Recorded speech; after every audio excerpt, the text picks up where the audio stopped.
Meus amores, já à noite, né? Mas vamos continuar no mesmo pique para terminarmos e concluirmos aí o nosso conteúdo. Vamos analisar, antes de entrarmos na Baixa Idade Média, vamos continuar aí o nosso conteúdo. Só recapitulando, né? Durante a Alta Idade Média, depois do Edito de Tessalônica, edificado, né, otorgado pelo rei Teodonísio, a gente tem a igreja como tendo um papel fundamental a partir daí, né? Então, quando a igreja assimila esse poder junto com o Estado, a gente tem uma consolidação desse papel. Então, qual era o papel da igreja, principalmente, né? A igreja, ela também tinha terras do feudo, no seu próprio feudo. A igreja, ela passa também dentro dessa estrutura estatal, governamental, ela passa a sagrar os reis. Então, tudo que os reis faziam, acabavam também fazendo parte dentro da estrutura governamental do Império Romano, tá? A igreja tinha patrimônios? Tinha. É a partir daí que a gente tem uma igreja que vai ter um poderio muito grande econômico e é a partir daí também que a gente tem uma consolidação muito forte, né, dessa igreja, tanto no Oriente quanto no Ocidente. Só que lembrem que essas igrejas do Oriente e do Ocidente, elas não vão se entender tendo em vista a distância entre elas. Na igreja ocidental, a gente fica com a sede depois, né, delas se dividirem, a gente chega na Baixa Idade Média com o cisma dessas igrejas, e esse cisma é a divisão. A gente tem dentro dessa igreja uma estrutura muito sedimentada, onde o Papa administrava a igreja do Oriente e do Ocidente. Só que a distância entre o Oriente e o Ocidente causava muitas insatisfações, principalmente do lado oriental. Vale salientar que do lado oriental a gente tem uma introdução muito grande, né, dos chamados ícones, das imagens. A gente não tem imagem propriamente dita, a gente tem, né, a introdução dos ícones. Vale ressaltar que antes do grande cisma na Baixa Idade Média da Igreja Católica, né, a Igreja ela era unida, mesmo mantendo essas distâncias, mesmo a Igreja do Oriente estando muitas vezes contrária a esse poderio da Igreja de Roma, né, e esse poderio do Papa, a administração do Papa, tudo por conta da distância. Quando um decreto era assinado pelo Papa, demorava muito para se chegar no Oriente, porque não tinha WhatsApp, tá, meus amores? Não tinha essa internet, não tinha essa velocidade que tem hoje. Então, esse patrimônio da igreja era muito grande. Também acontece que, além das disputas dentro da própria igreja, o próprio Império Romano, pela extensão territorial gigantesca, acabou se dividindo, né? E a partir do momento em que a gente também tem essa divisão do Império Romano, para se dividir a igreja também vai ser um piscar de olhos. É por isso que na Baixa Idade Média a gente vai ter, né, essa igreja católica sendo dividida praticamente no século XI, entre o XI e o XII a gente tem, né, uma determinação, né, do qual a igreja católica romana ela vai continuar com sede em Roma, no Vaticano, tendo como líder o Papa, e a igreja católica apostólica ortodoxa vai ser a igreja onde os líderes vão ser os patriarcas, e esses patriarcas vão estar simplesmente em 5 localidades no Oriente, né? A gente vai ter o patriarcado de Moscou, o de Constantinopla, a gente vai ter uma série de transformações, a gente vai ter o de Istambul, de Jerusalém, porque tem patriarcado, tem um patriarcado que foi desfeito, que é o da antiga Alexandria, tá? Meus amores, e esse poder da Igreja Católica ele vai aumentar quando há a queda do Império Turco-Otomano. Então, quando o Império Turco-Otomano cai, que começa a ruir, principalmente aí do lado ocidental, a gente vê uma grande conversão dos reis que faziam parte desse império. A gente vai ter o rei Clovis fazendo grandes doações de terras e ampliando cada vez mais a questão do latifúndio e dos lotes feudais que a igreja detinha, tá? Essa queda do Império Turco-Otomano ajudou também o Império Romano a abrir os olhos para o que estava acontecendo, porque o lado ocidental ele começa a ruir, então o lado oriental percebe que é hora de aumentar as guarnições, aumentar a força do exército para evitar, posteriormente, invasões também do lado oriental. E essa fortaleza de administração simplesmente só vai conseguir uma força muito grande no Império Romano quando simplesmente a gente tem um período em que vão cessar as chamadas invasões. Lembra vocês que a gente vai ter um período muito grande no Império Romano, o auge do esplendor do Império Romano, que é quando Carlos Magno ele é coroado rei. Né? Ele vai realmente ter aquele poder de liderança, o poder de unificar o que estava, né, desunido. Tendo em vista que esse Império Romano tinha várias... Vocês já estudaram o Império Romano, lembrem que tinha vários povos que compunham, né, essa estrutura desse império. No geral, a força do Papa era muito grande e pouquíssimos eram as pessoas que tinham coragem, né, de ir contra a igreja, principalmente pela força que a igreja tinha. A igreja também tinha um exército, tá, gente? E aí nós vamos ter um período já próximo da Baixa Idade Média, que começa na Alta, tá? O processo das chamadas conversões islâmicas, onde os turcos otomanos começam a invadir Jerusalém, tem a queda de Constantinopla, e aí eles entram também na Península Ibérica. Quando a galera de descendentes, principalmente os turcos e os árabes, começam a entrar na Península Ibérica, simplesmente é o momento em que a igreja abre os olhos. E aí, quando a igreja abre os olhos, ela percebe que é hora de fazer as chamadas cruzadas.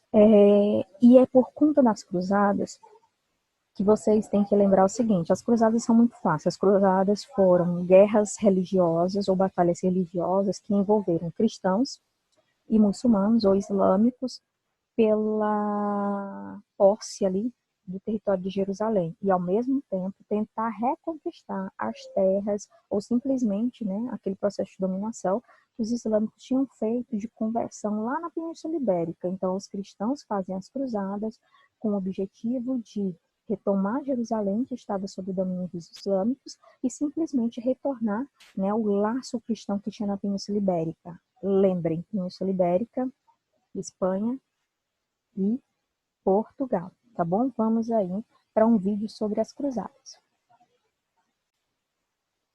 Meus amores, nesse vídeo a gente tem um pouco como foi montado, né, esses exércitos da igreja para defender, vamos dizer assim, né, entre aspas, a fé cristã, como também do lado dos islâmicos a gente tem a ideia dos jihadistas, né, que significa jihad, transliterado para o português, significa guerra santa. Durante o vídeo eu vou tirar a minha imagem para a tela ficar cheia para vocês, tá bom?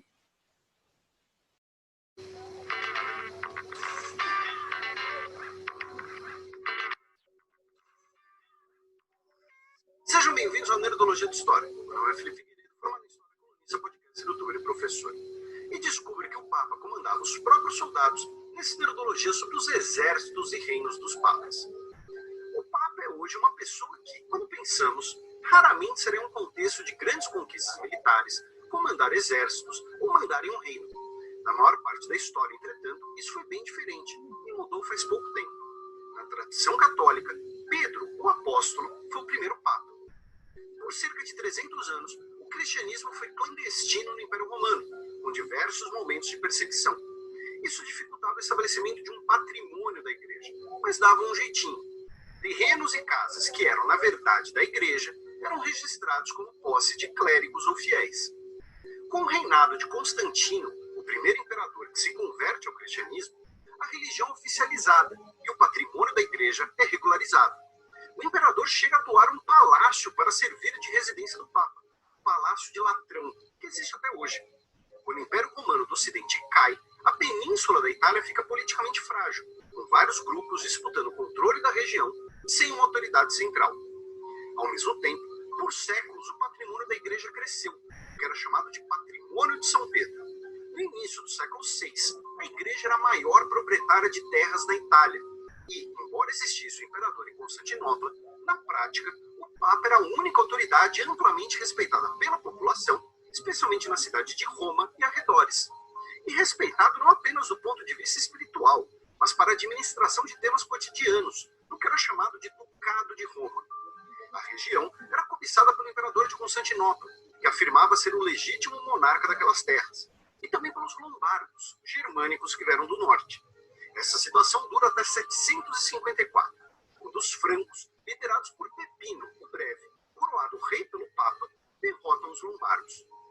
o rei doa diversos territórios ao Papa, fundando o Estado da Igreja, ou Estados Papais.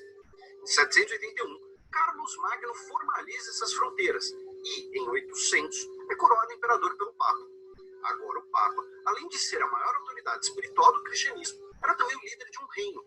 Temas de economia, administração e justiça faziam parte do cotidiano desse reino. O Estado da Igreja tinha sua própria moeda e posições de poder e de nobreza. Intrigas políticas começaram a fazer parte das disputas internas à Igreja, incluindo disputas de famílias rivais. Alguns casos são famosos, como o de Bento IX, o mais jovem papa da história, aos 20 anos de idade, que se tornou cardeal por ser sobrinho de 2 papas anteriores, e o da família Borgia, um tema que vocês pedem bastante nos comentários. Pelos próximos 1000 anos, o Estado da Igreja será um dos principais reinos europeus, unindo o poder espiritual do Papa ao seu poder temporal como um rei. Ao mesmo tempo, ter o Papa como um aliado, ou até mesmo controlar o papado, torna-se importante para outros atores políticos. Principalmente, a disputa de poder entre os papas e os principais monarcas europeus, como os imperadores do Sacro Império Romano Germânico e os reis da França. Por mais de 200 anos, a Itália será dividida entre os apoiadores do Papa, chamado de Guelfos, e os do imperador, os Ghibellinos. Diversas guerras entre cidades e famílias italianas devastaram a região, com o estabelecimento de uma liga de estados italianos e o Estado da Igreja.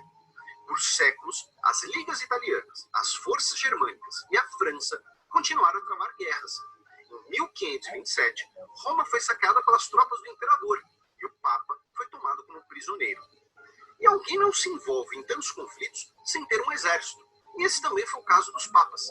Existia o título de capitão-geral da Igreja, um líder militar normalmente ou de parentesco do Papa ou mercenário das cidades-estado italianas. O Papa Júlio II chegou até a liderar tropas, vestindo armadura e armado. Além de soldados contratados ou alistados especialmente para conflitos, foi estabelecida uma tropa permanente de guarda do Papa, em uma aliança com a antiga Confederação Suíça. Os suíços foram, por séculos, muito usados como mercenários por diversos exércitos europeus. O ano de 1506 é considerado a fundação da Guarda Suíça, que participou de diversas batalhas, e o papado também comandava uma pequena marinha. O atual país Itália é formado recentemente, uma unificação tardia. Os movimentos liberais e nacionalistas românticos que formaram o país tiveram influência das ideias iluministas e incentivo pela Revolução Francesa, especialmente na luta dos italianos contra o domínio austríaco. O auge da extensão do Estado da Igreja é justamente na véspera da Revolução Francesa, com um grande território na Itália e posses também no sul italiano e na França. Os territórios franceses da Igreja são confiscados e, durante as guerras revolucionárias, o exército francês invade a Itália e derrota os exércitos austríacos e os do Papa, que eram aliados.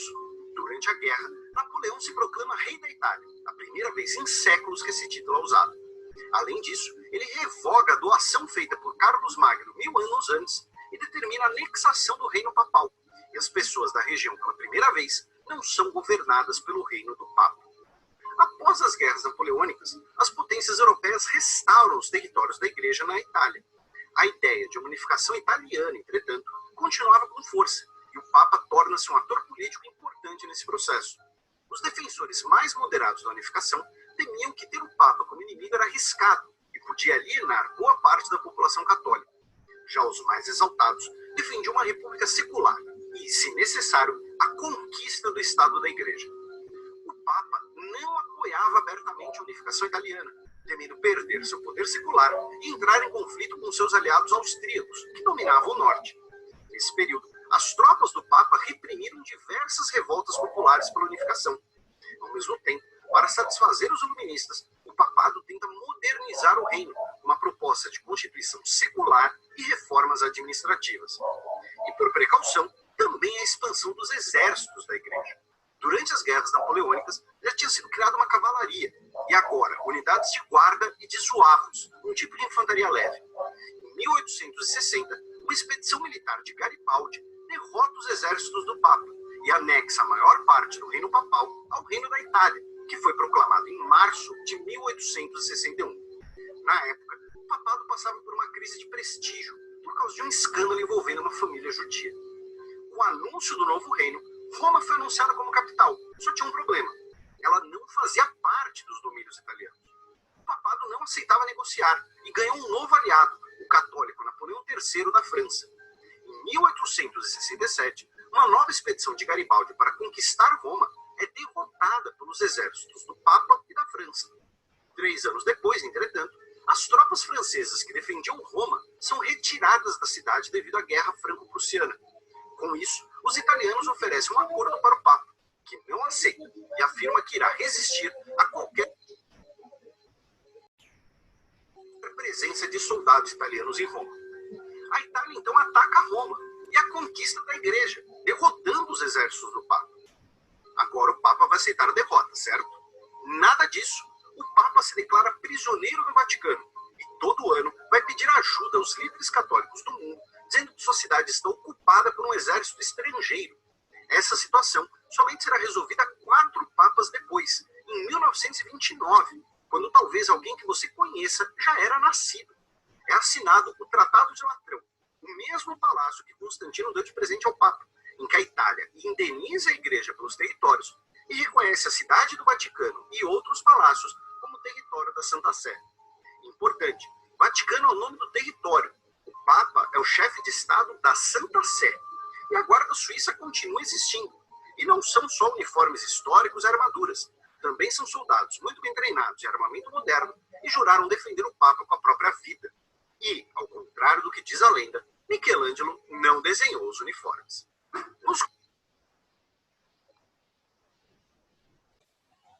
Meus amores, recapitulando, lembra desses slides do podcast, né? Eu adoro podcast porque ele vem numa versão mais resumida e aí ajuda vocês na recapitulação do conteúdo. Vale ressaltar que quando a gente trata da Itália, de Roma, capital, né, que não pôde, durante muitos anos, o exército papal conseguiu vencer as batalhas contra, né, o domínio estrangeiro de Roma. Vale ressaltar que simplesmente quando a gente tem essa Roma, que era a capital da Itália, ela não pertencia totalmente aos domínios do governo. Essa Roma pertencia aos domínios e aos limites papal.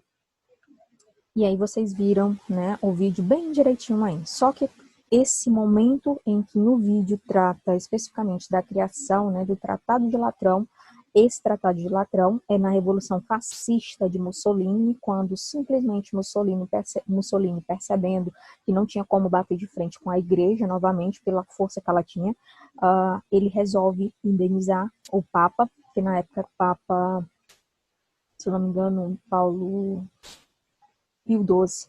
E aí ele resolve, né, junto com o Papa, uma ideia de simplesmente indenizar a igreja pelas terras de Roma, mas simplesmente criar uma estrutura para que a igreja administrasse, né?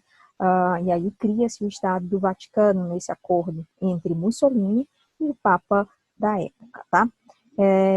E aí a gente entra no assunto da Baixa Idade Média. E tudo isso pode olhar aqui lá no podcast, a gente sai da Alta Idade Média e entramos aqui na Baixa Idade Média, tá? A Alta Idade Média, todo mundo lembra, é do século V ao século X. A partir do século XI, tá, meus amores, a gente tem a Baixa Idade Média. Isso é normal. É durante a Baixa Idade Média que a gente vai ter uma série de transformações. A gente vai ter, né, as inovações tecnológicas na Idade Média que vão levar, por exemplo, à criação de sistemas de produção muito mais desenvolvidos. É na Baixa Idade Média que a gente vai ter a charrua, o arado de ferro. A gente vai ter na Baixa Idade Média também os moinhos de vento, a rotação trienal do solo. E aí, essa estrutura agrária, ela começa, né, a se desenvolver a passos bem largos, ao ponto que a gente entra nas chamadas fases. Entre o século XI e o século XIII, a gente vai ter, né, o aperfeiçoamento dessas feiras da questão agrícola, quando vai ter um aumento dessa produção por conta das técnicas que eu acabei de falar. O crescimento demográfico ele também vai aumentar. Por quê? Porque a população ela já vai estar muito mais fixa ali à terra, a gente já não vai ter tantos problemas de invasões, a gente vai ter sim as cruzadas. E aí, durante esse processo das cruzadas, são guerras entre cristãos e islâmicos. E durante esse processo aí, a gente vai ter uma expansão territorial que vai ser ocasionada também por conta das cruzadas. Terras vão ser novamente ocupadas, como a Península Ibérica, aí, né, as cruzadas vão para lá porque tinham recebido um comunicado, vamos dizer assim, de que os islâmicos tinham ocupado as terras da Península Ibérica. É aqui, nessa primeira fase, em que a gente vai ter o chamado renascimento comercial e urbano. O que é esse renascimento comercial? É aqui que surge, meus amores, a ideia das chamadas feiras comerciais, que vocês estudaram ainda no 7º ano, tá? Feiras comerciais, onde essas feiras elas vão começar simplesmente ao redor ali dos palácios, nos chamados burgos. É aí nessas feiras comerciais que vão se transformar em rotas comerciais, onde vão ser fluxos de passagens dos islâmicos e também dos cristãos, porque eles precisavam se alimentar. Então, nesse processo da alimentação, né, eles se encontrar, alguns ali tinham que passar nas rotas comerciais, e essas rotas comerciais também vão ser utilizadas para o aprofundamento cultural. É aí que vai ter um passo para o chamado renascimento também cultural, que vai ser um renascimento que vai levar aí à Idade Moderna. Nessas feiras comerciais, a gente vai ter, né, a consolidação dessas feiras nos burgos, é aí que surge aquela ideia da chamada burguesia, burgos burgueses. Aí a gente vai ter as chamadas ligas hanseáticas, que são ligas que são feitas entre países para questão comercial. É como se essas ligas hoje, pessoal, fossem os blocos econômicos que a gente tem, né, os blocos comerciais que a gente tem para acordos comerciais entre os países que pertencem a esse bloco. Aqui a gente tem os mercados medievais. Esses mercados medievais, como a aglomeração de pessoas era muito grande nessas feiras comerciais, a gente vai ter dentro dessas feiras o também renascimento no campo também cultural. É aí que começa, né, a prospecção para o renascimento cultural. Porque nessas feiras, como tinham muitas pessoas, pessoas que sabiam interpretar iam para essas feiras, pessoas que gostavam de teatro no geral iam para essas feiras, pessoas que gostavam de cantar iam para essas feiras, porque naquela época era nesses locais com muita aglomeração que as pessoas aproveitavam, né, para fazer as suas encenações. Aí a gente vai ter também uma grande explosão do chamado renascimento urbano. O que é esse renascimento urbano? Com a ascensão dos burgos, né, com a proliferação muito grande da ascensão econômica dos burgueses, que nascem dentro dos burgos nas chamadas feiras, a gente vai ter uma progressão muito grande das obras dentro dos centros urbanos. E é por conta dessas obras aí que a gente vai ter, dentro desse renascimento urbano, a constituição das primeiras universidades, meus amores. É aqui que surge a ideia, né, de que há uma centralização muito grande do conhecimento nas mãos da igreja, porque nessa época só podia estudar ou os ricos que tinham tutores, e aqueles que tinham dinheiro e não queriam tutores e tinham vocação para ser padres e freiras, iam para os conventos porque lá sabiam que iam ter estudos de boa qualidade, né? Por conta também do ensino que era ofertado dentro dos conventos e dentro dos mosteiros geral, tá bom? É aí que surge uma ideia entre os pobres, né? Porque os pobres não tinham acesso à educação, e os pobres iam para os conventos, para os mosteiros por causa da questão da educação. O que é o renascimento urbano? É o período em que mais vai ter uma ascensão urbana de obras públicas, né? A gente vai ter a questão dos dutos, a questão dos aquedutos, a gente vai ter a questão de obras relacionadas aí à construção de estradas. Então, no geral, né, a gente vai ter tudo isso. É durante esse período que a gente vai ter a consolidação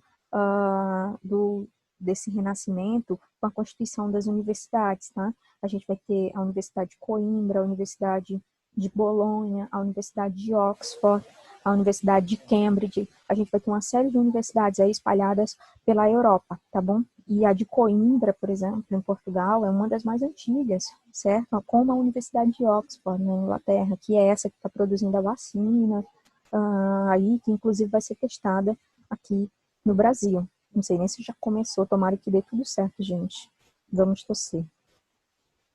Aqui a gente tem, né, como eu já falei, a consolidação dessa classe burguesa. Meus amores, agora a gente entra no século XIV.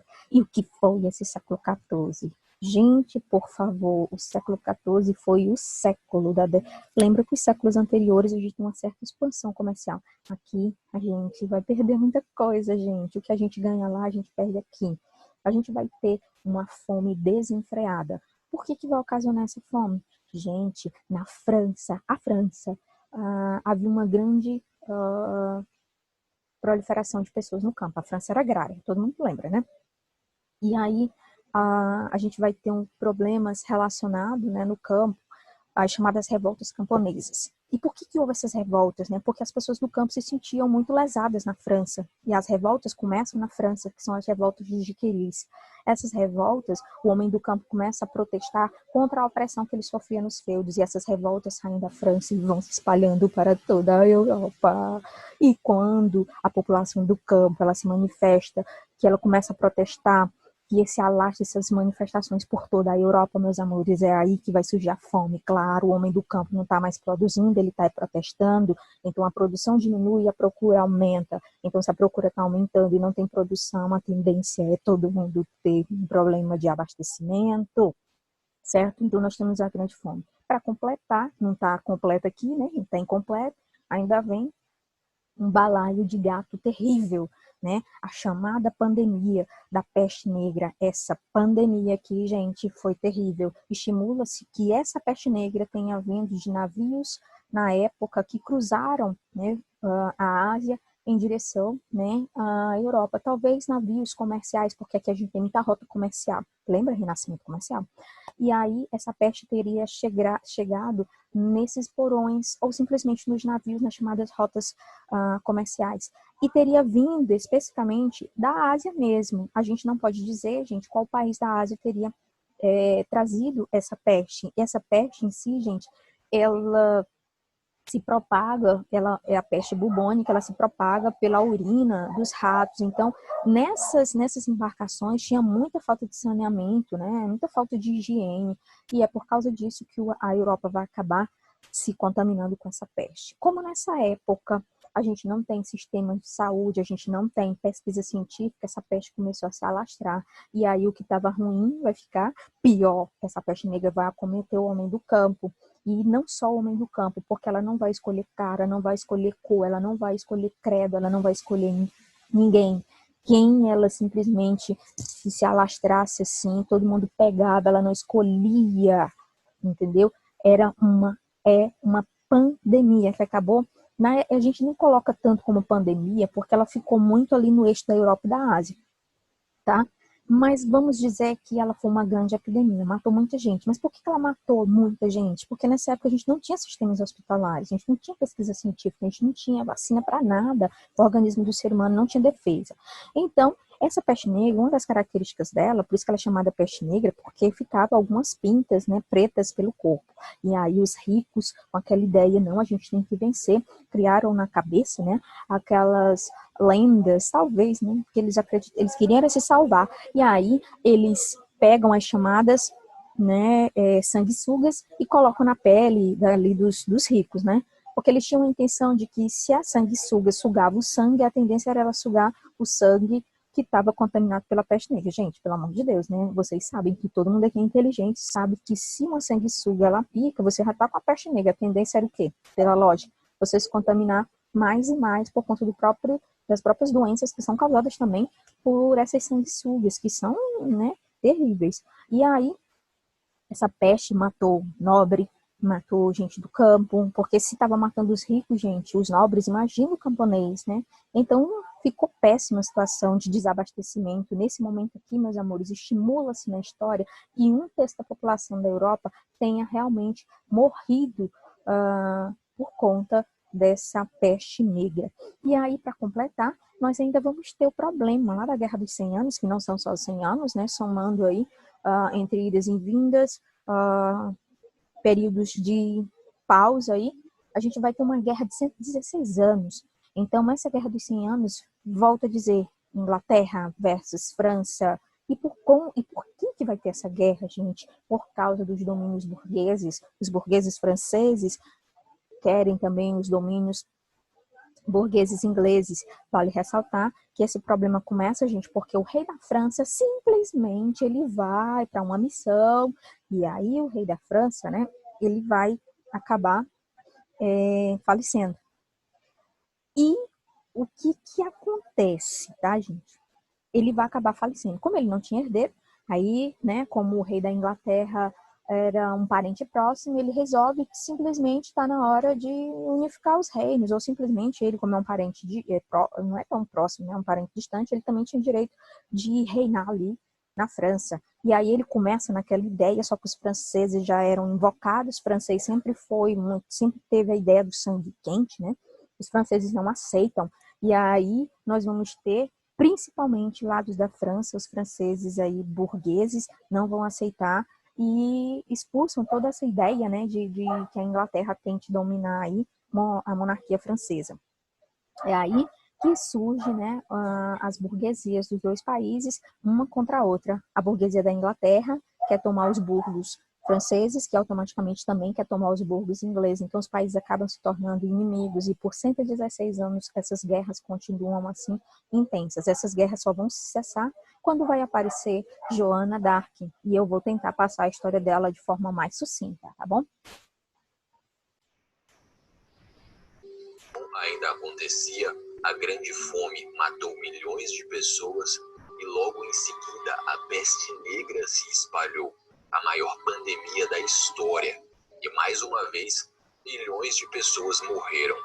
E como eu disse nesse mesmo vídeo anterior, mesmo no meio de tantas desgraças, o ser humano continuou agindo como ser humano.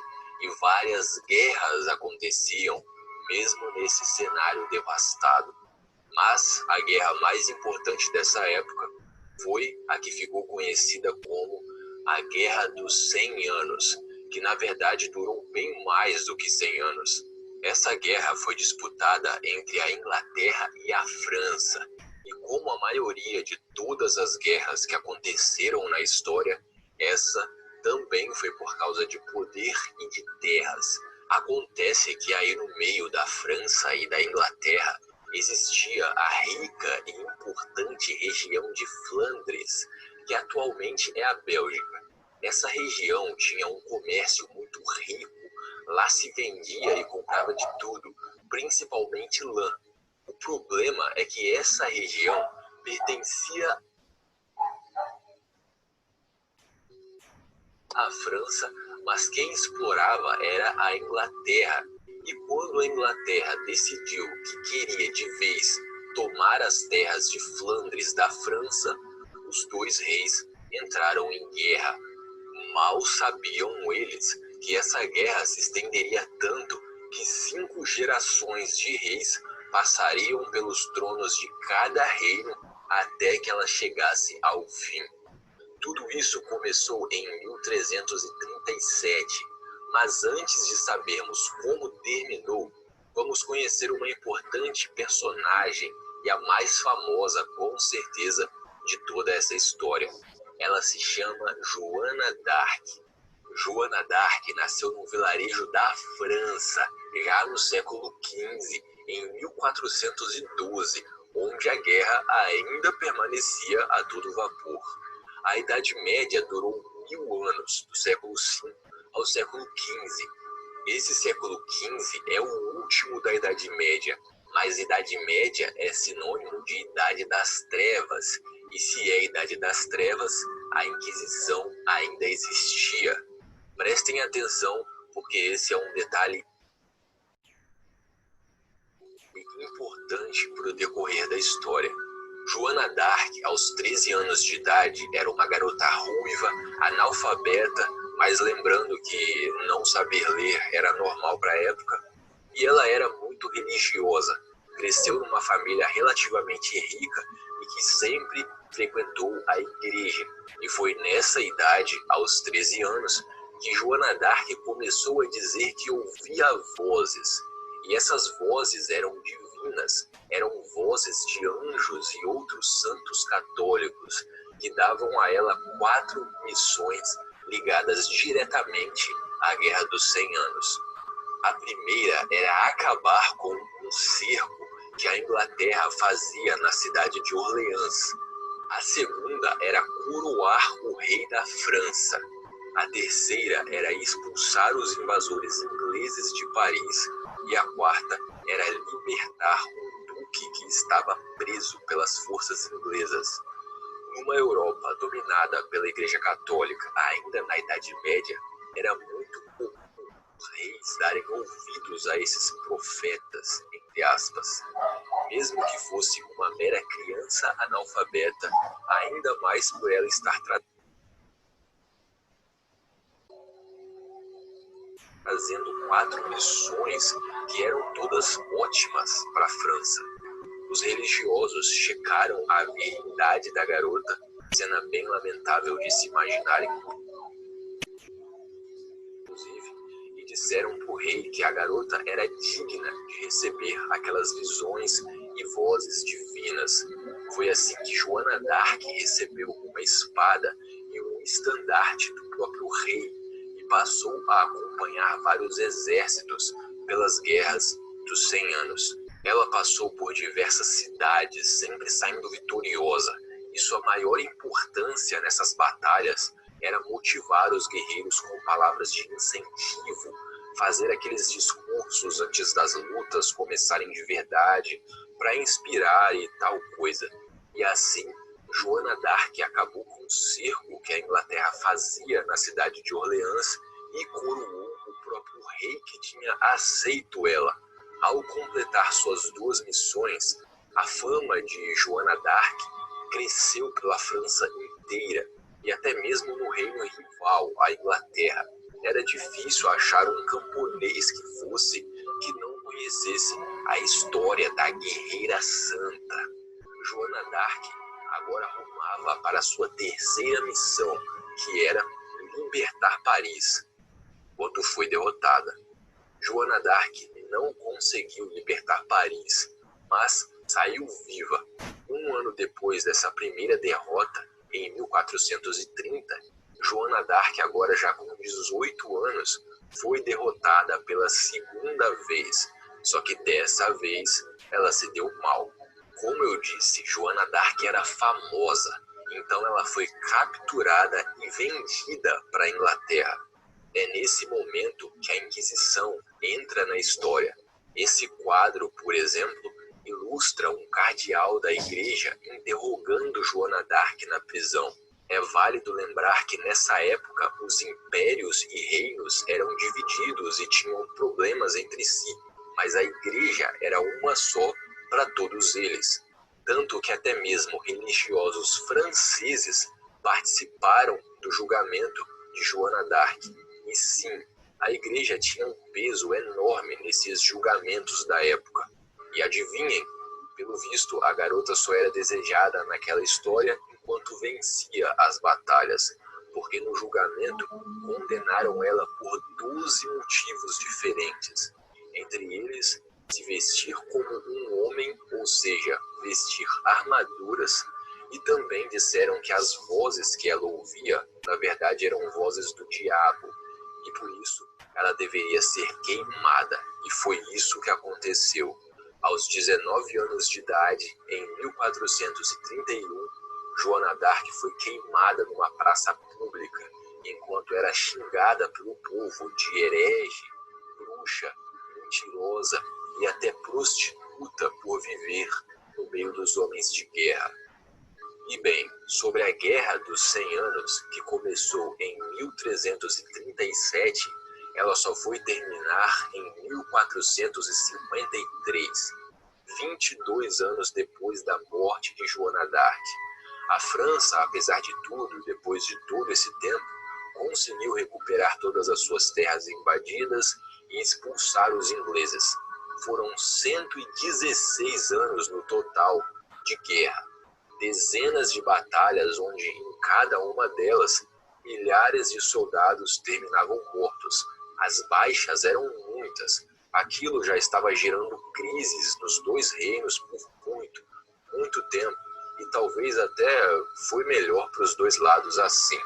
Agora sabem, a Joana d'Arc, 3 anos depois do fim da Guerra dos 100 Anos, a Igreja Católica voltou atrás na sua decisão e fez dela uma santa, a Santa Joana d'Arc, famosa até hoje.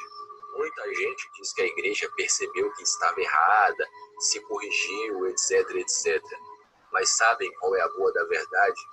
Joana d'Arc venceu inúmeras batalhas e ficou famosa por isso, mesmo falhando em completar contar suas 4 missões, o povo achou muito estranho aquela coisa da heroína virar uma bruxa assim do nada, da noite pro dia.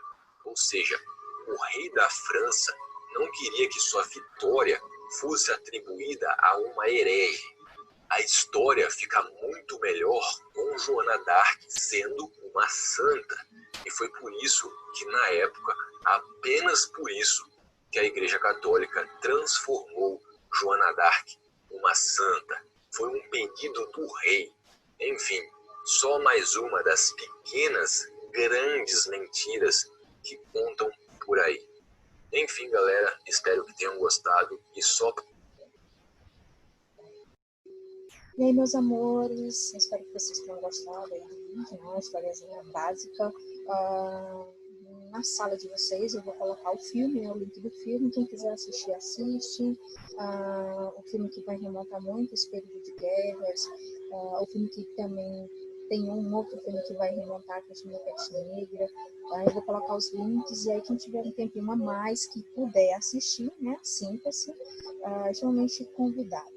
Gente, analisando aí, continuando, né, a análise de como era essa vida burguesa dentro dessa estrutura, né, urbana, a gente tem uma economia, meus amores, extremamente de subsistência, ou seja, a economia era agrícola, mas mesmo assim a gente tem uma estrutura de comércio. Vale lembrar que grande parte desse comércio ainda era monocultor, então nas feiras havia muita a ideia das trocas, isso também na pecuária, os bichos ali, os bois também eram trocados por suínos, então a gente tinha essas feiras assim amplas. A gente vai ter os artesãos durante essa economia feudal que também vão fomentar, né, essa estrutura. Eles vão simplesmente produzir as imagens e vão também, dentro dessa questão, eles vão produzir essas imagens, vão vender para as igrejas, vão também fazer os chamados quadros, que depois vão ser chamados até de ícones, né? Eles vão também assegurar mercadorias na Europa, porque eles faziam várias outras mercadorias. Essa burguesia, como eu já disse para vocês, dentro da vida urbana, eles começaram uma produção muito grande e a fomentar suas riquezas nos chamados burgos ali, lugares que acabaram sendo fortificados pela retomada da vida urbana, né, onde as pessoas começaram a perceber que ali poderiam trocar mercadorias e adquirir outras mercadorias. Então, esses burgos aí vão dar origem a grandes comerciantes que vão idealizar, né, a palavrinha burgueses.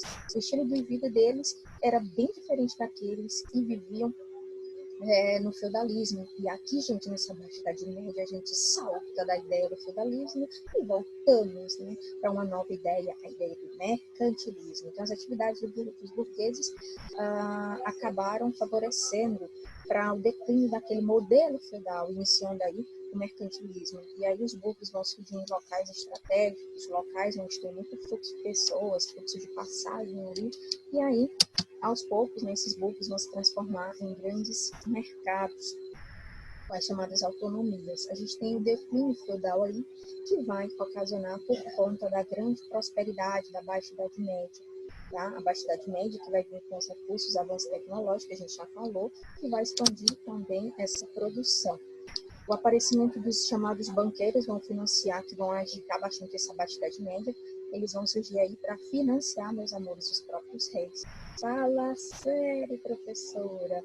Os banqueiros aí, gente, surge aquela ideia dos bancos, né, dos financiadores, eles vão financiar as obras. Então, os reis, muitas vezes, vai estar ligado, né, os reis vão se ligar à burguesia e aos próprios banqueiros. Por quê? Porque o rei, né, muitas vezes, faltava dinheiro para o desenvolvimento urbano, né, de obras, então eles pediam dinheiro emprestado.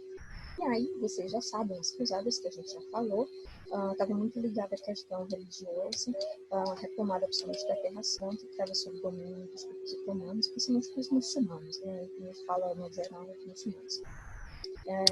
E o clero queria conquistar, né, reconquistar as terras tomadas. Foram convocadas pelo Papa, aí, na época, Urbano II, e a partir daí a gente tem os cruzados do lado dos cristãos e os jihadistas do lado dos islâmicos. Foram 8 cruzadas ao todo, tidas como oficiais, e também nós temos cruzadas que não são contadas pela igreja, não são consideradas oficiais. Aí nós temos os mapas das cruzadas, onde elas surgiam, para onde elas iam, tá? Aí a gente tem realmente a cruzada que vai reconquistar, retomar a Terra Santa, no caso ali a Palestina, precisamente ali no entorno de Jerusalém, principalmente Jerusalém Oriental, que é tida ali como um local que tem muitos pontos cristãos que são tidos como sagrados, a parte mesmo histórica de Jerusalém Oriental é sagrada praticamente para as três religiões monoteístas, tanto para os judeus, quanto para os islâmicos, quanto para os cristãos. E aí, como eu já disse para vocês, eles também vão para a Península Ibérica. Aqui a gente tem a reconquista do Ocidente, então a igreja tenta reconquistar, né, as terras que havia perdido ali, e o povo, né, que havia se convertido ao islamismo. Então a gente tem uma desestrutura muito grande do feudalismo, por conta até da estrutura do mercantilismo. Aqui surge a ideia de um império bizantino, né, com o contato dos europeus com outros povos, principalmente os povos asiáticos de origem ali turca, né, vai gerar uma nova ideia cultural, onde a gente vai ter uma expansão muito grande de técnicas artísticas, principalmente no campo arquitetônico. A gente vai ter uma proliferação muito grande no campo das artes por conta dessa junção de povos, né, esse contato entre os europeus e os próprios muçulmanos. A gente vai ter um Mediterrâneo sendo o centro desse comércio, principalmente realizando a ampliação através dos entroncamentos comerciais de Gênova e Veneza. O rei continua sendo o centro, aí a gente vai ter o retorno, né, os cruzadistas vão voltar, claro, gente, quando eles voltam tem muita baixa, tá? E deixa eu respirar, tá? E a gente acaba aí, né, gente, os nossos assuntos estavam no capítulo capítulo 10 da Idade Média, tá bom? A gente fica por aqui, não esqueçam de fazer os exercícios que eu já quero para amanhã, para a gente poder, né, terminar, concluir o nosso assunto ainda na sexta-feira, o capítulo 11, para que eu vou cobrar aqui na prova, beleza? Não é que tenha muitos assuntos, todos eles são interligados, é porque o nosso sistema de ensino, ele traz dividido, mas tem um sistema que traz tudo junto, então diminui um pouco. Se você analisar, vai e volta, é só você avaliar que a Idade Média ela tem alta Idade Média, baixa Idade Média, e você faz um organograma do que aconteceu na alta Idade Média e na baixa Idade Média. Pronto, você traça os seus estudos. Confere, espero que tenham gostado. Até a próxima aula, meus amigos. Tchau.